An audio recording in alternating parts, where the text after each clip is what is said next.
Welcome to the 24th floor. I'm Richard Denson alongside Ruben Diaz. High school football is back in the Mid-South. We're kicking things off with one of the big matchups of week one. We're talking about Germantown and Houston. Yeah, I know my camera's over here, but the words are over there, so you're going to have to bear with me. We figured that we'd just talk about Houston today. Why not do that? The Mustangs are here to talk with us. The man in charge is sitting right next to me. You can't see him. That's not it's not really Denson I'm pointing to. Let's open that box up because Houston head coach James Thomas, JTJ Tizzle, is hanging out with us here on the 24th floor. Welcome to the program, Thank you, Coach. Appreciate you making the trip. Thank you for having me. Now, Coach, you guys for a while were the cream of the crop of the Mid-South, the gold standard. I'm talking about 1 year state title, the next year state championship appearance. Then you had what you call an anomaly, going 3-8 last season.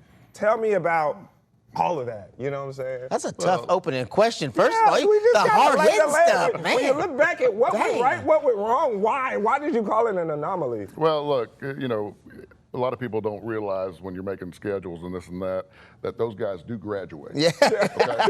And so, you know, when you have a group like we had and they played for 3 or 4 years together, you know, the guys behind them didn't get much experience, right? And so now we got another group that came in, and a lot of them played young last year, and they took some lumps, and they took lumps against a great schedule. So, you know, we were 3-8, I think, at the end of the year, but I would argue that we weren't a 3-8 team. No. You know. Yeah, it's really close. You had some games that you guys could have won, right? And that's where the youth got you, right? Right. Especially because you had graduated like 24 people.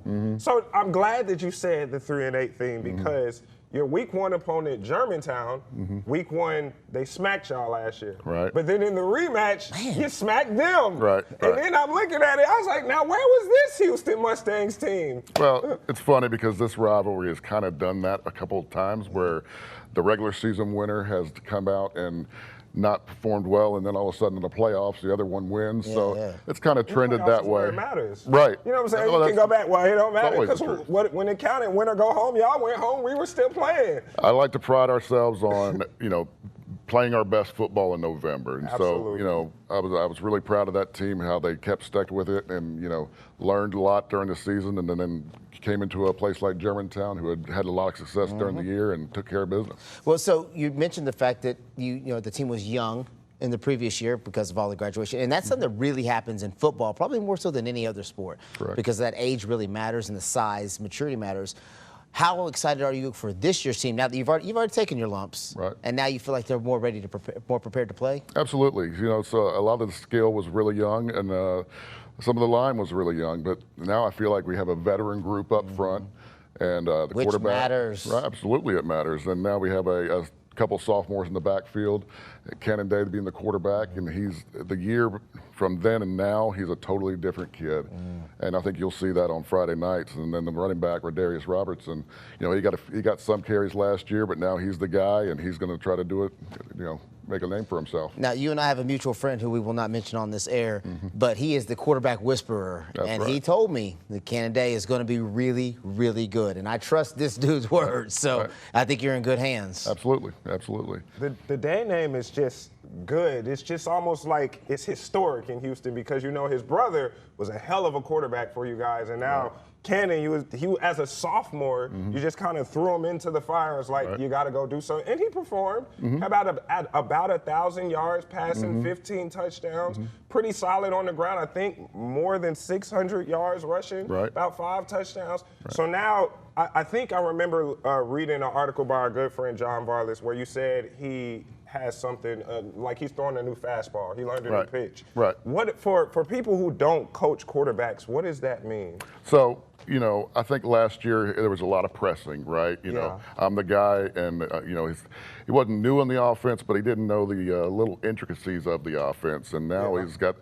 You know, he'd try to beat you with his legs and his arm all the time. He's trying to throw the fastball in. Doesn't understand that sometimes your clientele needs a little softer ball here, right? Trying to break fingers out there? Something, you know. So you think he's got a changeup now? That's right. That's what you said, he has a changeup. So he's found the changeup, and he's throwing a catchable ball when he needs to, and he can still fire it in there if he's got to. So really looking forward to how much he's Did you say that because he plays baseball? No doubt about it. But that's such a key thing, though, right? The touch. It's touch. Honestly, we're just talking about touch. The ability to have touch as a quarterback, but so I'm glad that he's found his changeup, but I would guess, would you say that his mental game has really grown? Because when you're not really playing all that much, when you think you're going to be the backup, you're probably not watching film the same way. Correct. You're not studying defense the same way. But now you're the man, but you better get in class, right? Right. And so, a guy like Cannon Day has had success his whole career, right? And so it's hard to tell a kid like that, hey, this is what you need to do, this is what you got to do to be successful now at the biggest level. And it wasn't like he wasn't doing that, but now he didn't understand it. So now, definitely some key people have gotten into his life, and it may have helped him understand, quarterback's a different deal. And, and he has absolutely shown that he is going to prosper this year. Oh, good. Now let's go back to your opponent, Germantown. Now this is a different Germantown team in more ways than one. They have a new head coach in charge in Deron Sutton, which, for transparency, he was supposed to be on this program, but he had to take his daughter to college. We can all understand that. So we will catch up with Coach Sutton later in the week for the game of the week, which we'll see we see the graphic right there. Now, Coach, when there's a coaching change like that, how much harder does it make preparing for a team? Because in previous, you could say, okay, Coach Gene is the head coach. I know how he thinks. Right. But Coach Sutton, even though he was at Ridgeway, he might do things a little bit different now with a new set of guys. Absolutely. But good thing about, I've known Deron for quite a while, so I know his style. Now, he's changed a little bit here and there, but I know he's going to have a hard-nosed football team that's going to be disciplined, and I look forward to competing against him. Yeah, cheetah doesn't turn into a bear, right? That's right. He's gonna be who he is, because that's what he's had success with, and so that makes it easier. I say easier, more comfortable to at least get an idea of what you're expecting. Right. What should people be looking for this year from this year's Houston team? I'll tell you, I think we're going to be explosive on offense. We're going to take our shots, and we're going to try to run the ball first, and then try to set up the throw. Yeah. Cannon's really been good at taking the reads and taking what's given to him. And then, when he's handing the ball off to, number 0, Rodarius Robertson. It's Double R. And we've got a switchblade, I like to call him, and Brennan Odell, where he's going to line up in the backfield, he's going to line up in the slot, he's going to line up out at X. And got your little Travis Hunter out there. Right, Yeah. we're going to get him the ball in multiple ways, and then he's also going to run the show in the secondary on defense. So we've got weapons. There's nothing like that versatile athlete that's so hard to game plan against, because then on the defensive side, you start trying to trail that dude everywhere he goes, which opens up other things, which I'm not telling you nothing you don't already know. How hard is it? I mean, maybe it's not hard, but what is the conversation like with your defensive coordinator when you got guys like Rodarius and Brennan who are so good on that defensive side, but also are very pivotal to offense? We got to score points. So I'm sure you sometimes having to tell your defensive coordinator, hold on, let them get a rest. That's right. Because we still need them in, especially in the red zone on fourth down. That's right. So we like to share guys. Okay, I want to get the best guys on the field when we need them. But yeah, we definitely have a conversation about Rodarius is going to carry the ball early in the season. Now when it comes down to playoff time, probably going to see Rodarius on the other side of the ball too. He's like one of your best linebackers. Absolutely, he has a nose for the ball. He loves the game of football. Reminds me a lot of Jabril Peppers, if y'all remember him from Michigan, the guy who was a running back and a linebacker. You can't teach nose for the football. No, I don't care what anybody says. It's innate. You just can't teach it. Right. Like the guy either wants the ball or he doesn't want the smoke. And there's no in between on those two dudes. So it's good that you have one of those. Talk about the line. You mentioned earlier that you consider yourself having a veteran line now. Those guys are so important. As a dad of a quarterback, I'm going to say, or dad of 2 quarterbacks, we love a great line. No doubt about it. And so I'm blessed to have a center in Gavin Wilson that started in the championship game as a sophomore, and a right tackle in Jaden Struther, who started in the championship game as a sophomore, and then a captain, Cameron Chambliss, who was all region last year. He's at left tackle. And my 2 guards, I got a 6'3", 330-pound guy, and Ada McNeil. And then at the right guard, I got a kid that started as a freshman last year, and Steven Anderson. So he's 6'3" and 290 pounds himself. We got some dump trucks out there. So it's funny because Southwind, they call their line the U-Haul boys. Yeah, so I guess y'all might as well be like the Penske boys. Now look, Southwind's line has earned their nickname. We still got to earn ours. Okay, I feel it. Well said, Coach. Now, after everything your team went through on the road last year, young guys, how good does it feel to have that stretch at Landers Field, which, in my opinion, is one of the most raucous environments here in the Mid-South? I remember the first Houston game I went to, I was like, oh my goodness, it is loud in here. So I mean, that blackout, I know y'all are preparing for a season. Just tell me about how that, to get back in front of the crowd for that, how much that feels for you and for the guys. Well, there's nothing like playing at home, right? Yeah. You got all your stuff there. You don't have to, where are we gonna dress at? Where do we go here? Where do we go there? And there's nothing like our student section. I mean, they've been ranked like nationally top student section in the nation. Yes. And they go all out. They're gonna dress up. They're gonna be loud. And we got our band is great. The entire environment is just great for the whole Germantown community, and they really come out and show out. Yeah, your student government gets involved with it too. Absolutely. I remember we went out there for a live shot on a morning show one time, and they were all dressed up in superhero costumes or something like that. And we were there at, I don't know, 5:30 in the morning. There were 50 kids there. Absolutely. I said, oh my goodness, they really care about this. So that's something to be said for the environment. Absolutely. For you guys as well. Yeah, I mean, it's special every Friday night at Houston. We only had 3 home games last year. Yeah, and trust me, I heard about it a lot. But I had to assure people, hey, we're going to get the benefit of it next year. When we got 6 this year, so I'm happy about that. And then you don't have to share the home field like some other schools. That's right. And it's just all Houston, just nothing but Houston on the field. So when I'm shooting football, I always have my AirPods in just because I just like to be locked in. But when I'm at their games, I still can't even hear the music that's in my ear because of how loud they are. Now, Coach, you don't have to give us a record because it's early, but when we get to November, what needs to happen for you to say Houston is back? Well, I think, our goal is always to be 1-0, right? I think the opening game is important to get started on the right foot. But, ultimately it comes down to how you do in your region, right? And so our region's going to come down to, Collierville, Bartlett, and Houston. So those 3 games, how those fall, and getting that 1 seed in the playoffs is huge because you'll be at home and you're going to play a lesser opponent each time, right? So getting the number 1 seed's the ultimate goal, and then get the playoffs to see where the chips fall. Is there somebody on your team? We've talked about Connor Day. We've talked about Double R, as you like to call him, and some of the other, the line. Is there somebody on your team that nobody really knows about that you're like, this dude's probably gonna break out this year? Yeah. And not to just have you say one guy, because I know how that goes. They'd be like, Coach, why you ain't mentioning him?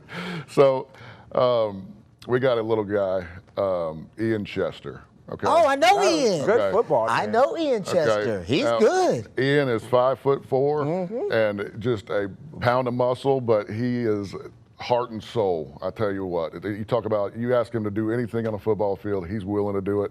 And he's going to get his time to shine this year. I can't wait to see it. He played in a 7-on-7 organization with the same one as my son, and so I got to watch him all spring. Yeah. And you're right. He's a ball of energy. He is. And that dude he's got a motor for days. He is. I'm excited to hear Ian's going to get opportunity. Well, those little guys always got a chip on their shoulder, right? They've had to do it their whole life. You're right. And so he's ready to do it now. He ain't a big dude, but he goes out and plays. Absolutely. Yeah. So I know Ruben's excited about the return of high school football because with our game of the weeks, we got the concession. So Ruben, go ahead and tell us where we're going to be at for the game of the week. Right. Houston, Germantown, get us ready. I'll be stuffing my face this Friday at the our game of the week. I'll be live out there from Houston before kickoff during our 5 and our 6 o'clock news. We'll have live weather and live sports out there. This is going to be our big time game. This is our game of the week. Germantown and Houston. Coach, what should I be getting to grub out there? Because I got to eat at every game. We got everything you want. We got the pizza. We got the Chick-fil-A. What do you guys make? Is there something you make out there? Is there a Houston specialty? There's nothing better than a Houston Mustang burger. Okay. And hey, tell them you know me. I got you. They'll give you the double. Well, I'm going to tell you right now. Is that North Point? Is that where we went? Where? Last year down in Mississippi. Yeah, that's North Point. So North Point.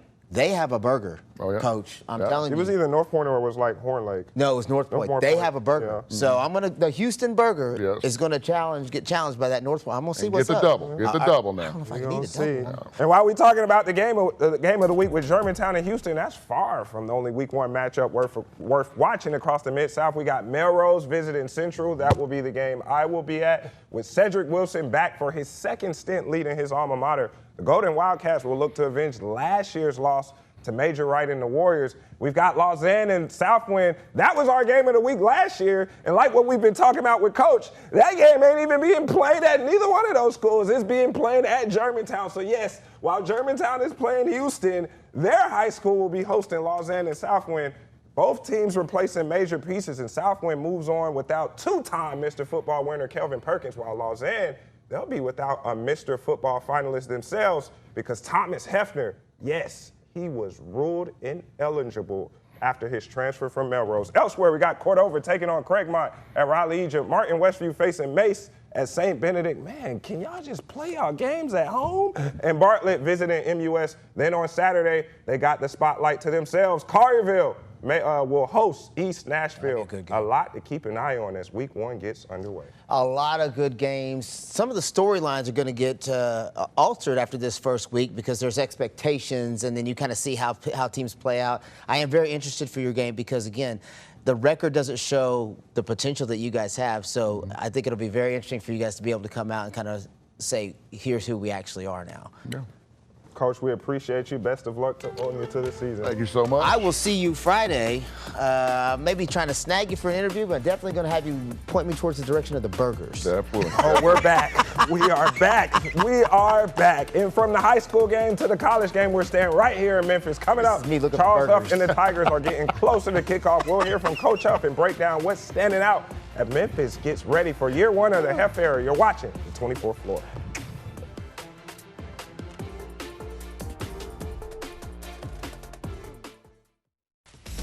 Welcome back to the 24th floor. We're staying in Memphis, but now we're making the jump to the college game where Charles Huff and the Tigers are getting closer and closer, actually playing somebody in a different jersey. It seems like the preseason for football takes forever, right? Because the hype happens and you can't wait for the game and wait for the game. Good Lord.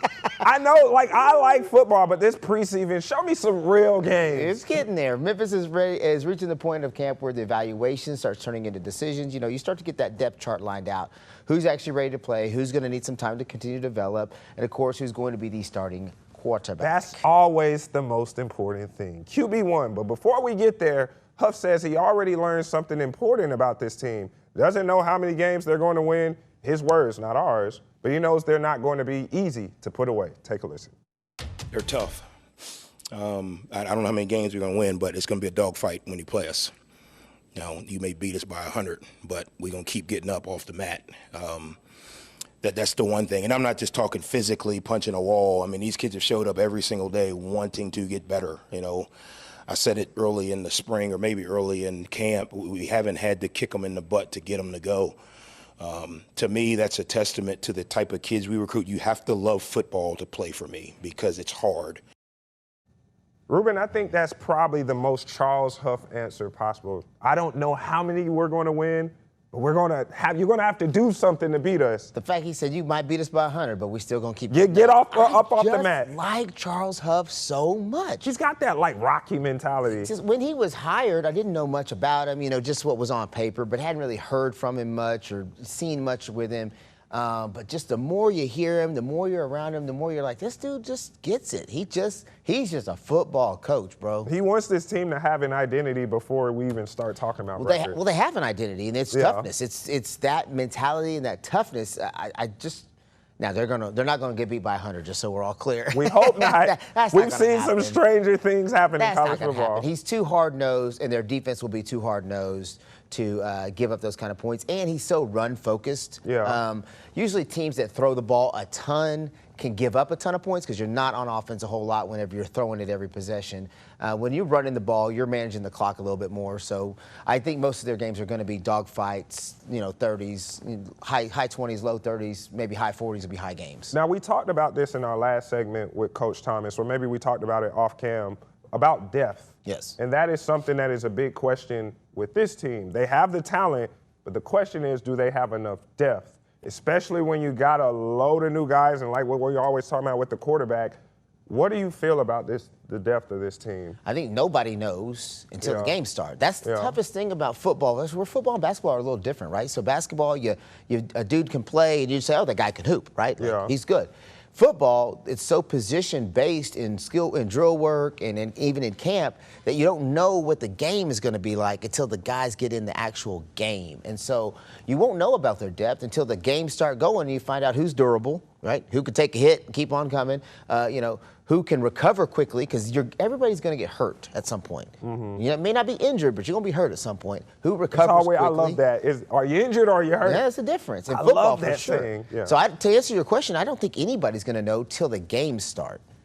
Now, one thing that I noticed from listening to Coach is how he basically was emphasizing it's one thing to have a guy athletic enough to make a flashy play, but it's another thing to trust him to do his job snap after snap. I know you made that face because you as a coach probably see that with coaching your kids and their teams. Listen, Tim, I'm going to tell you right now, every coach in America, I shouldn't say every, but almost all of us have a phrase that we love to say.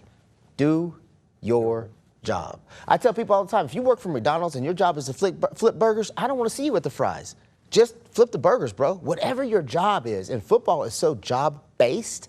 Every position has to do their specific job for the play to be successful. We had this conversation with some of my son's friends this past weekend. We were out running routes, and they were throwing balls, and kids are just running to random spots. And I'm like, you don't understand play design. Yeah. Do your job. Your route has a design. There's a your reason for that. Yes, there's a reason you need to be running that spot. And so, yes, to your point, doing their job, especially the quarterback after the snap, is crucial.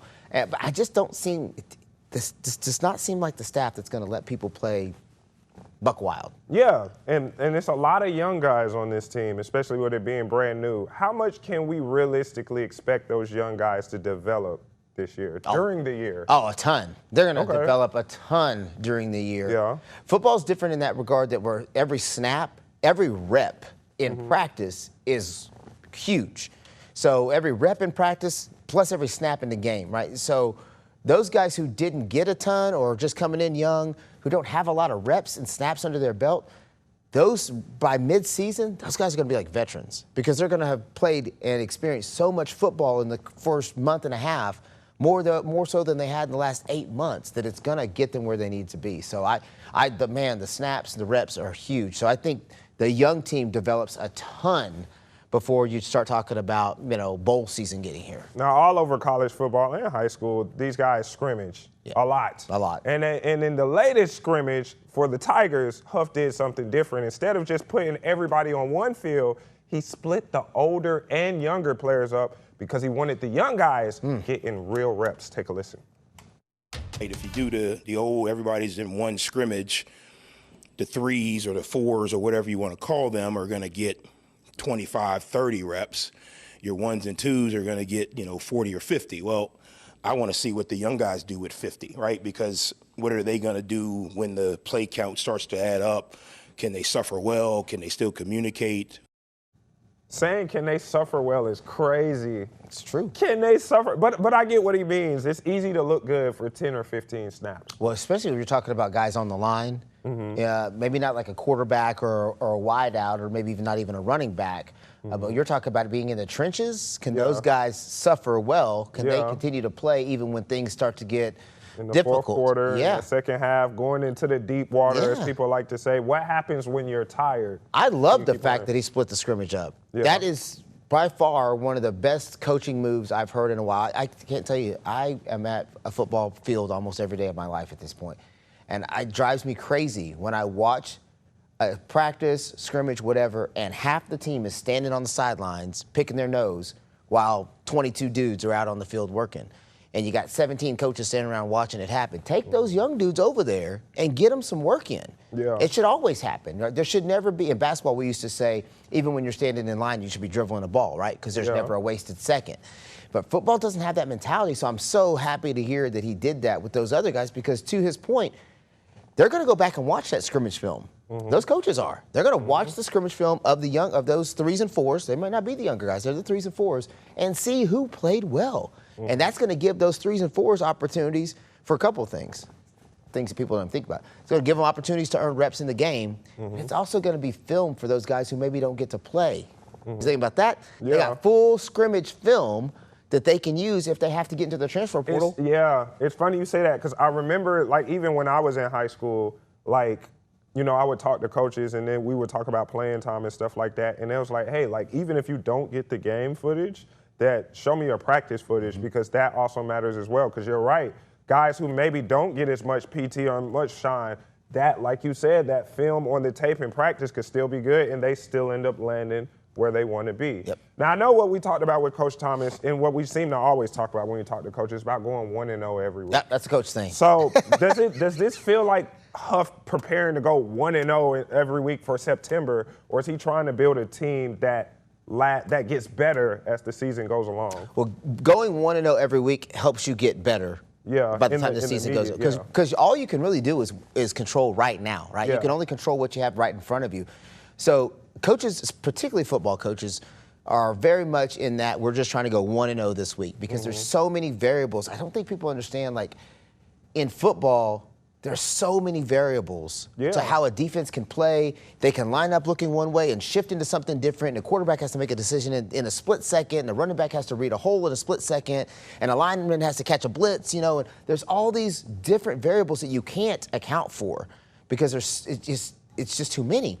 So you really do have to focus on just this 1 week.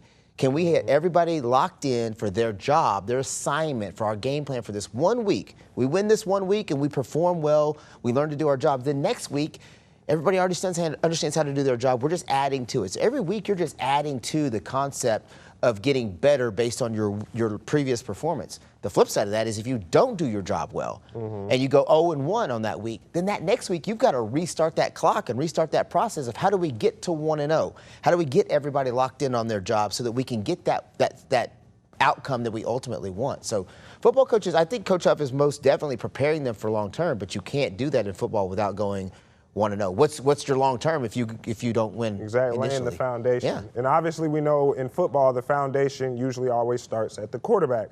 So we've danced around it long enough. Let's hear what he had to say about the quarterback because Huff, he does have a timeline for naming his starter. There's just one problem. We're not invited. Yeah, the team will know before you guys do. You guys won't know until we flip the coin and they say offense up. But the team will know. And we've told them when we're going to tell them. So they, you know, it's not like they know when Christmas is. It's not like, is it today? Is it, you know, but they know. And it's not, I love you guys. The one thing we got going right now is we're a bunch of nobodies. Nobody knows. Like, and I'm saying that for every opponent on our schedule. We don't know. Like, I don't know who our third opponent's right guard is going to be. I mean, I know from a perception and fan engagement, everybody wants to know. I get it. But we're in the information gathering business, not the information giving. If we can save 30 seconds of them looking over there saying, okay, which one are they going to run out, the right-handed or the left-handed? Okay, it's him. Then to me, that's an advantage. First of all, we're in the information gathering business, not the information giving business. As a journalist, you don't want to hear that. I actually. He's not helping us at all. My favorite thing he says is we're a bunch of nobodies. But it's funny you said they got left for right. Yeah. And, oh, yeah, we good. They wasted 30 seconds over there. But to me, Ruben, is hiding the starter actually worth anything competitively? Well, their first opponent is going to game plan for both guys. Yeah, UNLV. UNLV is going to game plan for either guy that they think could be the one. They're going to have a package in place for whichever one. Now, when you're preparing for two quarterbacks, you don't get to spend as much time as if you're just preparing for one. So there is the advantage there. And I mean, it doesn't bother me that he's not, parading his starter around.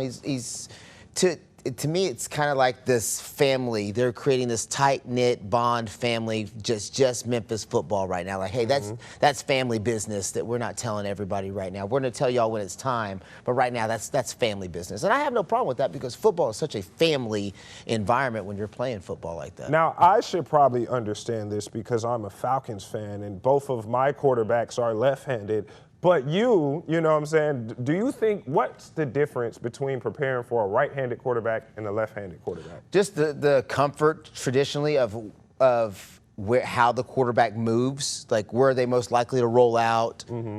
If they have to run quick game, are they more likely to throw it to the left or the right based on being right-handed or left-handed? Because, when you're throwing one direction, opposite hand, you have to flip your body, flip your hips, quicker steps. You have a different steps. blind side, too. Yeah, and so, the blind side's different, and the read can be different. If he's a left-handed guy and he tends to start off in the left, does that mean you need to blitz more from the right?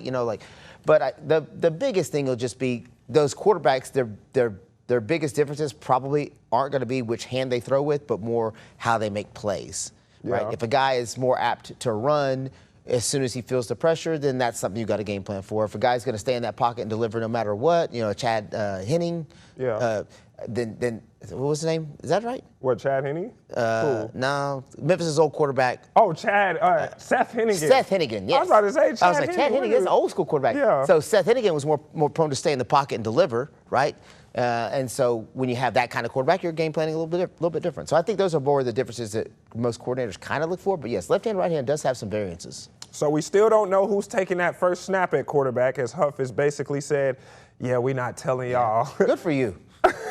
But apparently Charles Huff plans on keeping it that way as long as humanly possible. All right, we're getting a much clearer picture of what he wants his first Memphis team to look like. Tough, deep, competitive, and built on trust. And coming up, we head down to Oxford. Ole Miss has plenty of questions of its own to answer before the season gets underway. We'll hear from defensive coordinator Brian Brown and break down what we're learning about the Rebels. That's next right here on the 24th floor.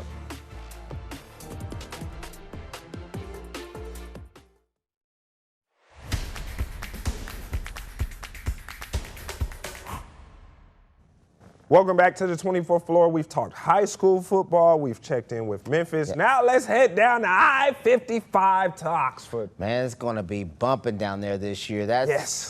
There's a lot different things going around Ole Miss football right now, but there are also some familiar faces trying to keep things rolling. And this week, we're zeroing in on the defense because we talk a lot about offense with my guy. Ooh, my voice. I'm still recovering from Atlanta. My guy Trinidad Chambliss and Keywan Lacey. Yep. We got to talk about the defense. Brian Brown, the defensive coordinator, says the Rebels have had some ups and downs through camp, but their first scrimmage gave the coaching staff something they really needed. And that's a chance to find out who can handle things when the coaches aren't there to help. Take a listen.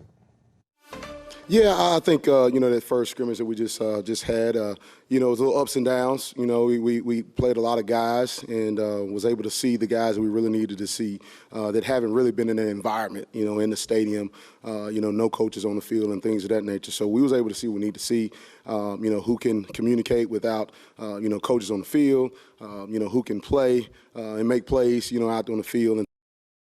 I think that's interesting. Who can function when the coach isn't sitting there telling you what you need to do? So who's really retaining the information? What do you think about all of that? Because I feel like when you're on the field, it's a lot of information, especially on defense, especially when you got that green dot that you got to retain to know when to audible and this, that, and the third. So, there's each section has a person making a call, right? Linebackers get a call from the mic, and the safeties get a call, and the linemen get a call. But overall, what you're really talking about is they're saying, hey, we just wanted to see who actually understands how to play football. When we're not out there holding their hands, because they're not going to be out there holding their hands in the game, who's going to be able to go out there and make the play, communicate with their teammates, and get things done the way they need to. I think you have to do that a lot because people can look really good in a controlled environment.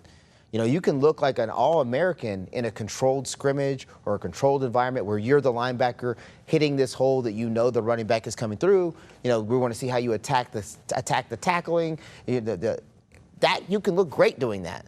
Mm-hmm. But then once the live scrimmage comes and coach is not telling you where the ball is going to go and what you have to do next, when you're having to make the read when the slot guy goes into motion. Mm-hmm. You're having to read, are we following him or are we staying zone? If we stay zone, is the safety got my back? Is the linebacker shifting? How are we doing that? Those are the things you can't figure out until you do it live. So scrimmages exposes a lot of things. Oh, man. Yes, so again, when you go to scrimmaging and you're letting people get tackled and letting people tackle, you start to figure out who can make plays. Yeah. Who can deliver the ball when needed? Which running backs can hit the hole the hardest? Again, everybody looks great in drill work.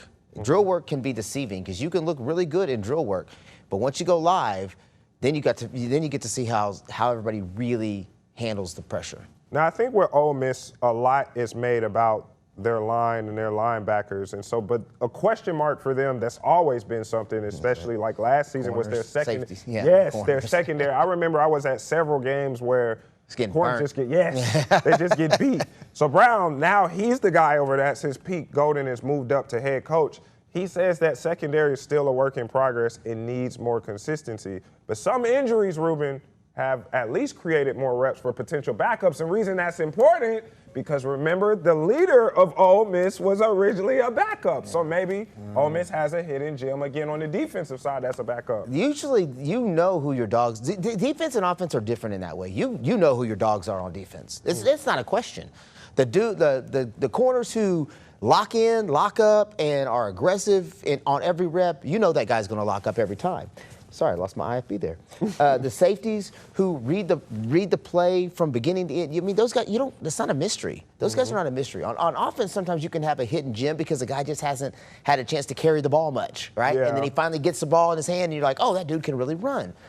Not the same as much on defense. You kind of know who your dogs are. So if you're having to get backups ready, that doesn't necessarily bode well for the secondary, right? So would you say you're concerned about the secondary? I would say, if he's already said there's injuries to his main guys. yes. At some point they may have to invest some more of that NIL money on the defensive side. The big thing used to be, at least in the defensive back. Yeah. They put a lot on them linemen. Yeah, but that secondary is going to need some investment. You're an old Big 12 guy, just like me, because you went to Oklahoma State. The old knock used to be that in the Big 12, No defense, all offense. Yes. But the SEC, all defense, no offense. 100%. Except running backs. That was always the perception, right? That the SEC was always focused on athleticism and defense, and they could create offense. Yeah. But in the Big 12, they had to create offense, and they just were hoping they could outscore you. Yeah, right? literally. Literally them OSU teams. I remember my senior year, it was Bedlam. It was Mason Rudolph versus Baker Mayfield. Both them dudes went for like 400 yards, 4 touchdowns. I was like, oh my God, can we just stop somebody for us drive? But staying on defense up front, it's solid. Ole Miss did lose some pass rush production this offseason. So who replaces it, especially because some of those key guys followed Kiffin at LSU? Well, Brown basically said, don't look for one guy to do it. Well, I think just doing it as a group, I think the whole front, the second level guys, that if we end up blitzing those guys as well, the edges. But I think just from up front, I think we're doing it as a group. Now, we'll do it as a group. That sounds good here in August, but eventually it's got to be a guy who gets to the quarterback. That doesn't sound good here in August. We got to do it as a group. Not one guy. As a group, swarm. I like that swarm. Listen, I want to hear my coach say, we got Bob Smith is a dog. Chad Brown is a dog. I want him to just. He said, "No, Ollie." I want him to say, this dude right here, this dude right here, and this dude right here are future All-Americans. They're going to get it done. Like we're solid up front because these guys aren't playing around. When you tell me we're going to do it as a group, like bees swarming. That sounded to me like he's saying, hey, we're going to be mixing and matching dudes in there, and everybody's going to get a chance to make plays. And not to say that they're not going to have those playmakers, but at this point in the game, everybody knows who the playmakers are on offense. And we're still waiting to hear who the playmakers are going to be on defense. Yeah. Who's going to make those plays? And I think Ole Miss fans might be a little bit nervous about, we're going to score 100 points because you got one of the best offenses in the country. Yeah. But if we don't have the defense to match, how does that work? So pass rush by committee is not enough in the SEC. You got to have a guy, bro. You got to have a guy that people have to double team. You have to have a guy that know is going to win that matchup every time. Almost every great SEC defense has had one of those guys where the dude lines up and you're like, that guy can't stop that dude. They have to have a plan to stop that guy. Who is that guy going to be for Ole Miss? Well, I'm glad that you said that, because if there is a guy, there's a guy that Mr. Brown did make a lot of noise about, and that is Keaton Thomas. The Rebels are high on him. He's a senior from Jacksonville. He can get to the quarterback. Take a listen to what Brown had to say about him. Really, really tough. Very, very great competitor. Loves the game. Is always up here watching film. And immediately you'll see him up here in a second. He's up there watching film. The whole linebacker crew are, not just him. But he's hungry. He's really, really hungry to prove that he belongs in this league. Now, that's what I want to hear. Yeah. That's what I want to hear. Yeah, because Ole Miss, the only defensive returner that I could think of, and I know we normally have Steven for this, is Will Eccles. And he's one of the vocal leaders, but what stood out to me in listening to this presser is Keaton Thomas was the one who has been the more vocal leader and he's relatively new to the team.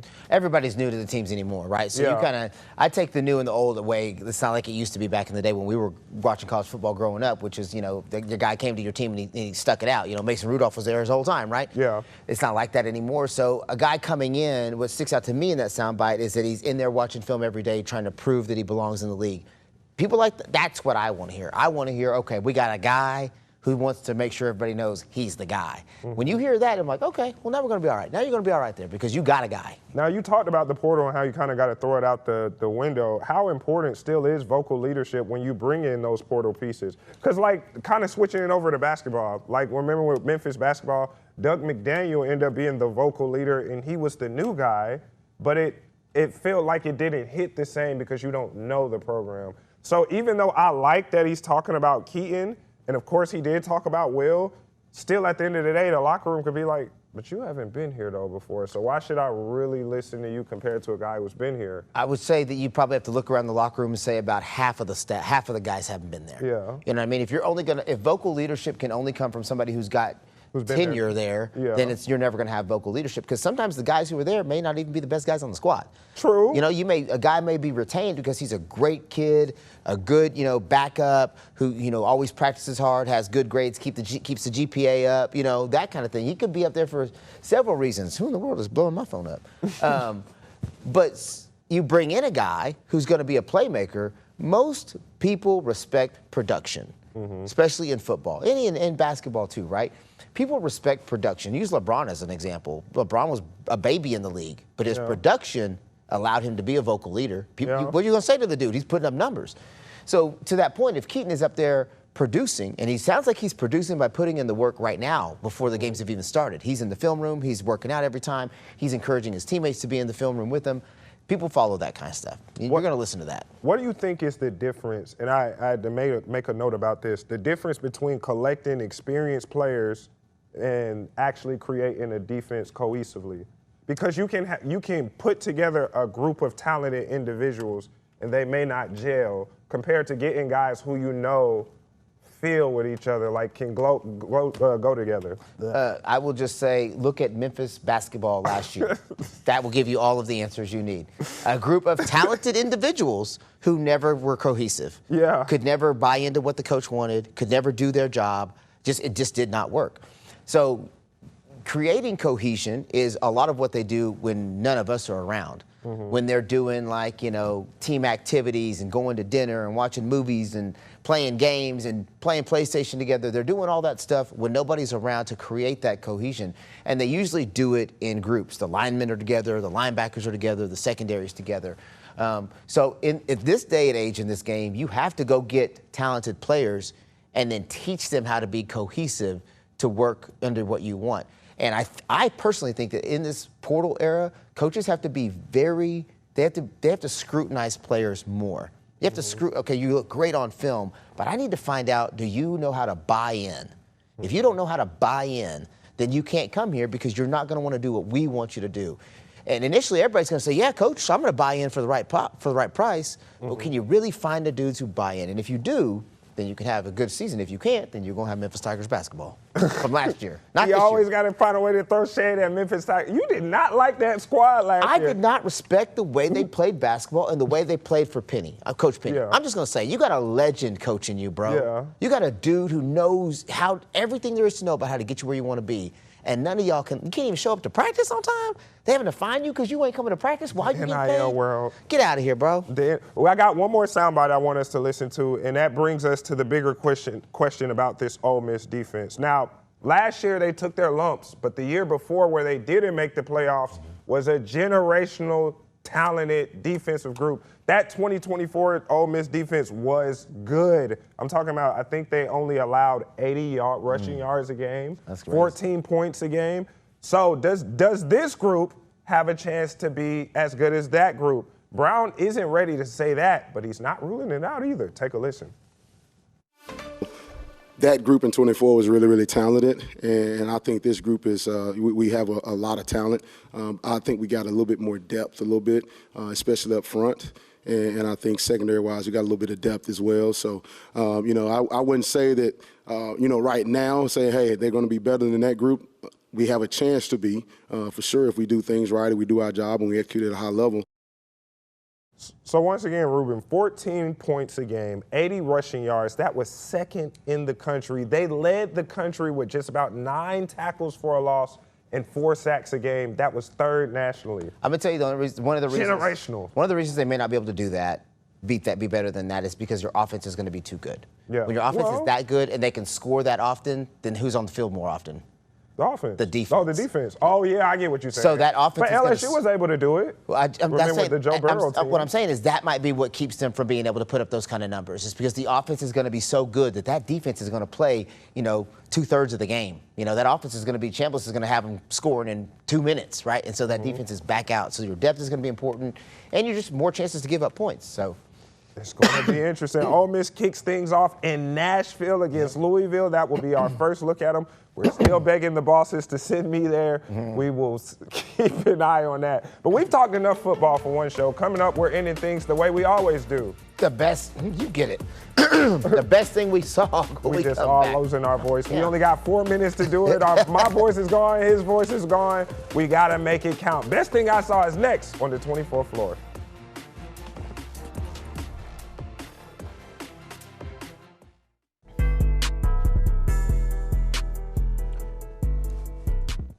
All right, here's the best thing I saw. I actually saw it on TikTok, so I wanted to share it. Tigers Fan Fest from this past weekend.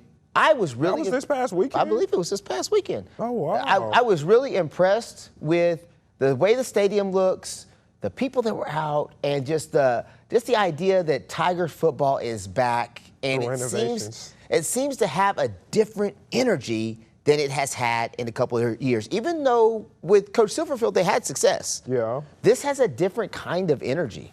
And we're not just talking about the renovated and the new club level, which I'm pretty sure this guy is going to want to check it out. You know what I'm saying? I get an invite to the club level. Well, he'll find his way over there. But, yeah, I think it looks good. And I'm right there with you. The energy is different.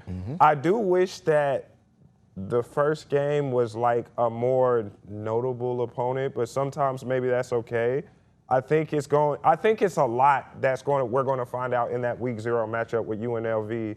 And hopefully that the Tigers come into their first game against Arkansas State 1-0, because if they don't win that game, people are like, well, same old Memphis, all this talk, no action. I think people are going to give Coach Huff some leeway because it takes time to build. Yeah.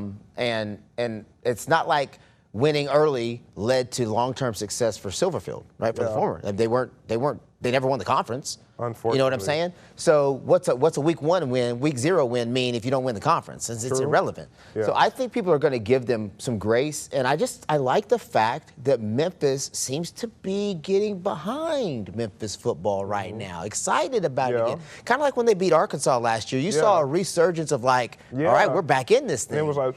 Yeah, and then it did crash. And unfortunately, well, maybe it's not unfortunate for Memphis, but Silverfield went to Arkansas, went to the team that you beat. I have my own opinion about that. We need to get to your best thing. Let's get to my best thing. Now, Ruben, I must say, we're almost a year to the day of when I made my return to being on air with you. And it's funny because we had James Thomas as our guest back then, and on my debut episode, I did Remember 901 Bets, and I talked about the Cubs. And even back then, that's where the Ruben Contrarian gimmick started, saying that the Cubs weren't going to be any good. And now a year later, my best thing I saw is the Cubs walking off the White Sox in back-to-back days, Ruben. I know you're not a baseball guy, but that was against the resident Chicago White Sox. It's a city rivalry. That's a city rivalry. I know that. It's back-to-back walk-offs. Can I ask you a question? Cubs. Are the Cubs going to win the series? Then what are we talking about? Then what are we talking about? I mean, I saw somebody got whooped by 22 runs yesterday. No, that was the Brewers and the Seahawks. I mean, not the Seahawks, the Mariners. But to answer your question, obviously we got the Dodgers is probably going to win it all, but the Cubs just swept the Dodgers. But I'm just saying, what are we celebrating if your team's not going to win it all? I think the Cubs can win it all. Your team's not going to win it all.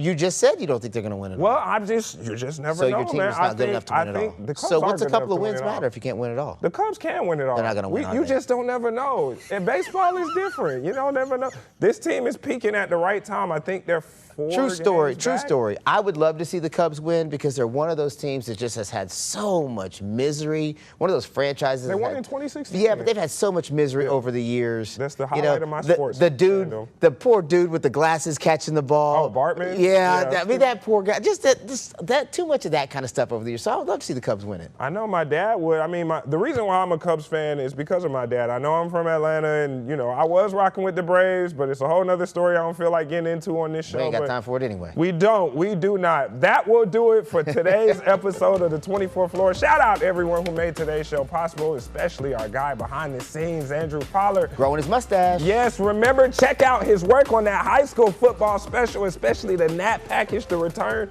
Ruben, have you looked at it yet? I haven't had time. I've been working. I'm a busy man. We want to give a big shout out to Houston head coach James Thomas for joining us right here on the set as well as they get ready. Don't forget, we'll be there for the game of the week, Germantown. You're going to see him on the sidelines, not with a camera, but with a plate of food. With a plate of food. But if you see me at the legendary Crump Stadium, Melrose and Central, I'll be there with a camera and some AirPods on as always. Come dap me up, say hello. But we will see you on the other side here on the 24th Floor.